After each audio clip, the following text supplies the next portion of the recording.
Welcome, Rasheed Chappell on the Better Days Show podcast. You know what I'm Thank you. saying? No doubt. What's good, man? Chilling, man. Working, grinding. Don't Yeah, stop. yeah. I see the works, man. I've been in tune. I've been in tune, man. That's what's up. Yeah. How you got started in the rap game? From a talent show when I was young, and it was something that I got good at, and it's just something that I always wanted to do. Like I was always a fan of New Edition. Who else? Like just artists coming up, watching Video Music Box, and it's something that I got good at and wanted to do. When you got in the game, were hmm you always working with Kenny Dope? Yeah, the first two albums when I came. Well, I mean, I was doing a bunch of stuff before that, but the things that made a lot of noise Uh-huh. was the album "Future Before Nostalgia" that I did with Kenny Dope. He was we had signed a deal prior to that. I had a deal with Strictly Rhythm Okay. Records, and he was a producer on that record. It was called Wow. Dope Music. hmm The B side was forget the B side, but it was produced by Malik, and he was actually the one that introduced me and Kenny. Yeah, cause Strictly Rhythm was like putting out mainly house music records. hmm So I guess they wanted to bridge around that time to do hip hop. Yeah, and they Oh, figured they had one of the best producer DJs, hmm paired them up with me, and that's how that started. okay. And where are you originally from? Project City, Passaic, New Jersey, 07055, born and raised. How's the process working with Kenny Dope? It was cool. Kenny is a professional. He's extremely talented. A lot of years of experience, so I learned a lot when I was working with Kenny. Um, it was a place because I had shopped a deal a few times at a couple different labels, and they were kind of looking for like the radio song. And Kenny's whole approach was, "Fuck the radio. Let's just make like some dope hip hop." hmm So I got to working with Kenny. I got to work with Dion Farris. I got to work with DJ Scratch, Raheem Devon, a bunch of different people. So it was a dope experience. I mean, I know, but tell the people like that video for that single you guys had. Yeah, I had a lot of break dancers in the video. Okay. Whose idea was that? That was actually the director's idea. June Oki. He when he first took on the project, like that was a song that was like his favorite, and so he wanted to make sure that it had all the elements of hip hop in it. So we actually were able, to get some original photos from like a Joe Conzo, a Jamil Shabazz, like Ernie Panichelli. Panicoli, excuse me. They lent their photos to give that element from the parties, and then we had some breakers come through. We had Scratch DJing. Then we were down at 5 Points to get the graffiti. I was emceeing, so we even had the legendary breakbeat Lou in the video. Wow. So that was dope. Yeah, that was a dope video, man. Thank I you. used to rewind that all the time. Yeah, Thank for you. real, for real. Appreciate that. Yeah, just like VHS tapes. I'll just rewind it over and over. I saw you have a project with 38 Special. hmm Like you guys end up doing a whole album. And That's correct. are you a part of Trust? Tell us about that project. Ways and Means, produced by 38 Special. hmm Yeah, I am a part of Trust. We had a Trust bruncheon almost a year ago. I think to announce that all of us will be coming together as a collective. Some of the best people in the game. Rest in peace, Fred Godson, Graf, Corey Rest in peace. Guns, Spec Shay, Planet Asia. We just recently Ransom just came into the fold Oh, okay. a couple days ago. So yeah, You mean we just Ransom from Jersey? Yes. Okay. Hmm. Yeah. So we just been grinding. We just been working, man. You know, Yeah. Special and I, we got a good chemistry. Yeah. Since you mentioned Fred the Godson, did you guys, had a chance to record songs while? Now, unfortunately, we didn't get a chance to record anything. But I mean, we were in the studio quite a few times together. You Hmm. know, we had talked about working on a record. I actually recorded a record that he was supposed to get on, but he got caught up, didn't actually get on that particular record. But yeah, Fred was a super cool dude, and everything just is so full circle. Because when I first got into the game, Hmm. I met Clark Kent, and he had actually told me about these other artists, and Fred was one of them. And he sent me this music. It was like, I think they were called NYFD. It was him, Curtains, a couple other people, and he was like, "Yo, Fred." I'm like, "Yeah, Fred is nice. No doubt. May you rest in peace, man. Rest in peace." Yeah, no doubt. I saw a picture with you and Shay Noir. Mm-hmm. I don't know. Probably you guys was in the studio. So you Mm-hmm. still have that $100 laying around? Yeah, Cause nobody guess. yeah, cause No, I'm trying to take a guess. go ahead. Tell me what you think we was laughing about. um, yeah, I was laughing about Breaking One, um, and Breaking Two movie. Close, close. Turbo and ozone. No, Yeah, nah. no, no, no. That's not Okay, what we was laughing yeah, at. yeah. That's what I thought of. I thought y'all was watching Breaking One or Two. Nah, that's not what we was laughing at. Yeah, It was it was about a TV show though, but no, that's not what we was laughing at. that's what's up. So, what's your next project that's coming out? The next project that's dropping is produced entirely by the DITC legend, Buckwild. That'll be coming out soon. We actually just turned in the album, so we're just waiting for a release date. Yeah, are you on the last album that Buckwild just put out?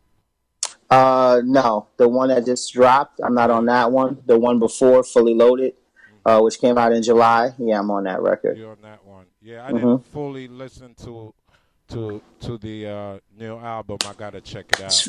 It's dope, actually. Yeah, no doubt, man. What is Rasheed Chappell process in the studio? You know what I'm saying? Like, when you about ready to get into record a new album.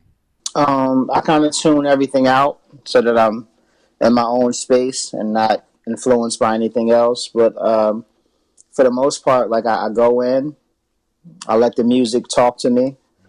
I don't force anything. So if today is only a verse that comes out, it's just a verse. So I don't try to push it beyond that. Sometimes three, four songs may come to me in a day, and we do it like that. And it's I was just told the other day, maybe about a few weeks ago, from some producers that I work with that I'm like a producer because I hear the song totally finished. Hmm. Like, so I understand that my lyrics is just an instrument, Hmm. and I hear everything else that needs to go into the finishing of the track. So I like to get to that part where I can add different elements and stuff like that. So that's it. Yeah. So sometimes it's just a vibe. Sometimes it's just So it's different things. Like creativity doesn't look like one thing as it pertains to me. Like I do this, I do this. It's just whatever the mood is at the time. Yeah, the good thing about you, like you have this distinctive voice, and it's kind of sound like an instrument. You know what I'm No, saying? thank you, On thank the you, beats, and so like every time I hear you, even on a feature song, I know it's you. You know what I'm thank saying? you, And it's always refreshing. You know, thank you. yeah. Every time I hear like your features, your solo joints. Yeah. Appreciate that. Talking about solo joints. Um, that the video of the album you did with 38 Special Hmm. during COVID-19. How was that process?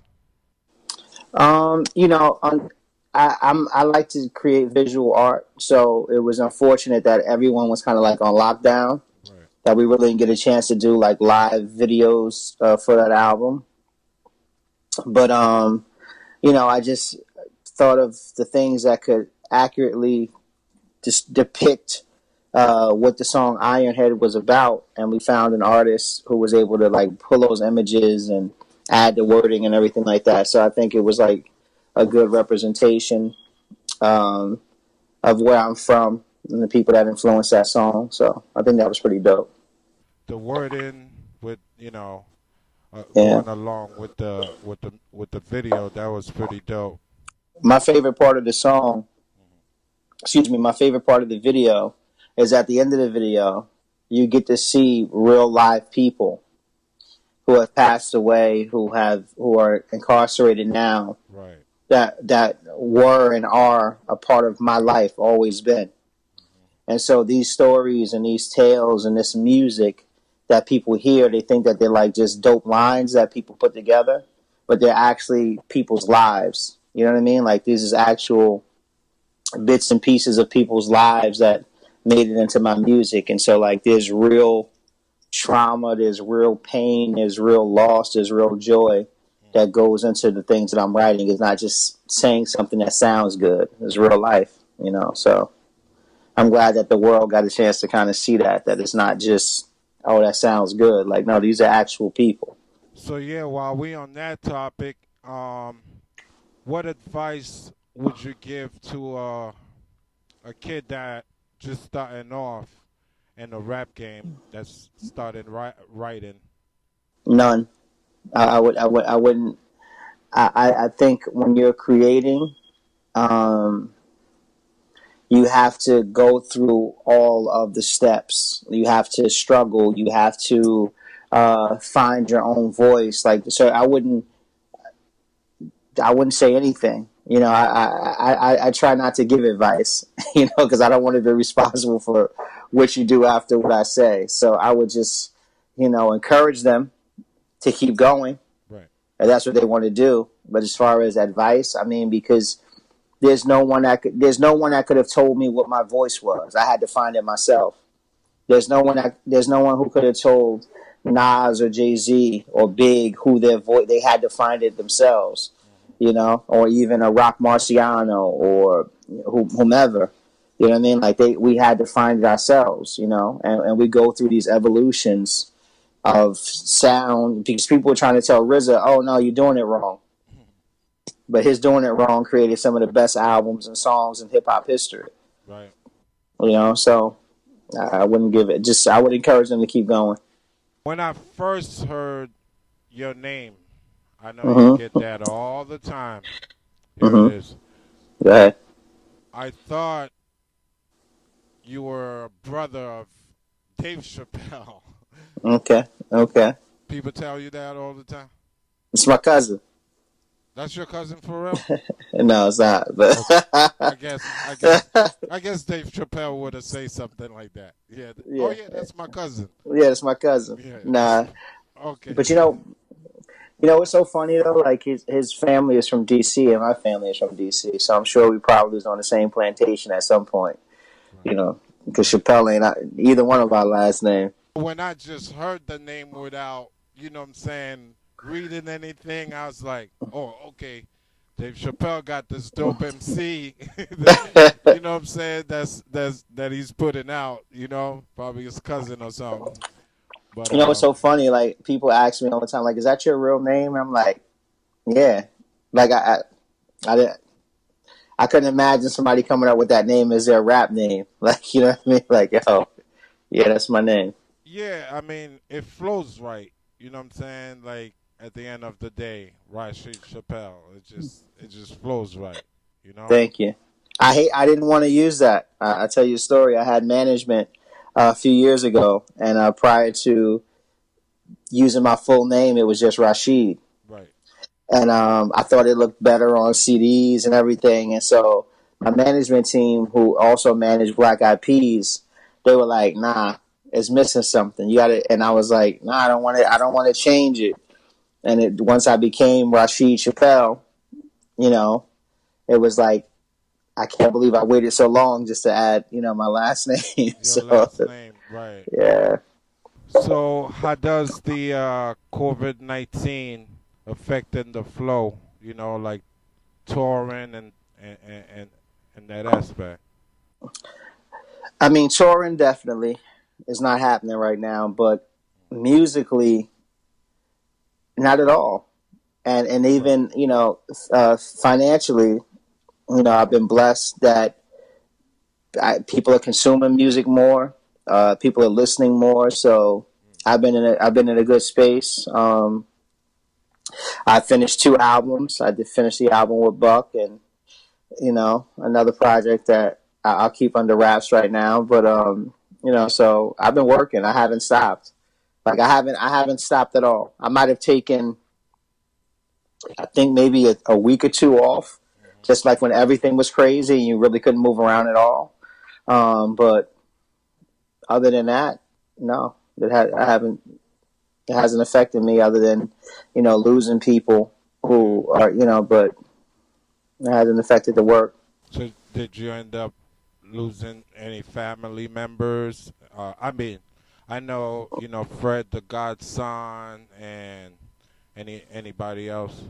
I mean, I'm from the projects, and we're an extended family. Hmm. So during that time, we lost Willie Cook, who was like a member of everybody's family in the projects. So rest in peace to Willie. Condolences to the whole family. Um, so yeah, people that I know have been affected personally. Anything else you like to tell the people? Rasheed and Buckwild coming soon, man. Support. It's a project that's not like anything else that's out. It's a full fledged project with concepts, ideas, themes. Is a dope piece. Some of my best work. I hope you guys enjoy it. If people want to find you on social media, how Mm-hmm. do they find you on social media? There's Rasheed Chappell. Everything. RASHEEDCHAPPELL. So Facebook, Twitter, Instagram, everything is Rasheed Chappell. This is Rasheed Chappell, and I'm on the Better Days Show podcast. Peace.